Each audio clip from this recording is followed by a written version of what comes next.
Welcome to Green and Woke on YouTube. We hope you enjoyed this segment. The link to the entire podcast can be found in the description box.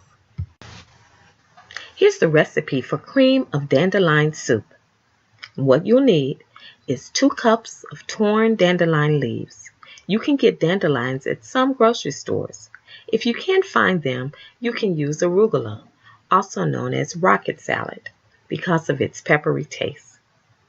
1 celery stalk chopped, 1 tablespoon of organic unsalted butter, 1/2 cup of white or yellow onions chopped, 3 cloves of garlic minced, 2 cups of water or low sodium vegetable stock, 1 cup of organic half and half or heavy whipping cream, 3 tablespoons of Parmesan cheese grated, 1 teaspoon of dried Italian parsley, flat parsley, use fresh for stronger flavor, 1 teaspoon of dried basil, use fresh for stronger flavor, 1/4 teaspoon of freshly ground black pepper, 1/2 teaspoon of cumin, 1/2 teaspoon of garlic powder.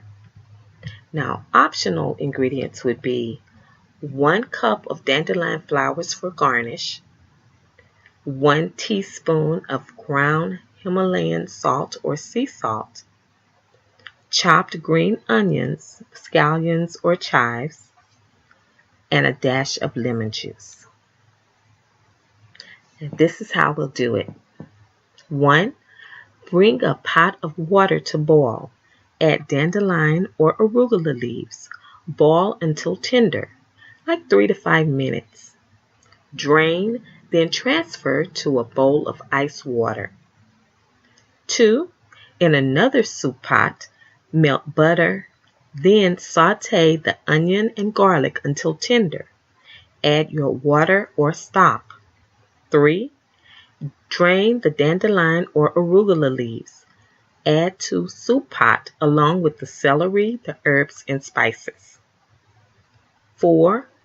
Lower heat and simmer for 45 minutes. 5. Add the cream and cheese, then simmer for a few more minutes. 6. Serve in soup bowls. Add optional garnishes, the dandelion petals, scallions or chives, and or lemon juice. Enjoy!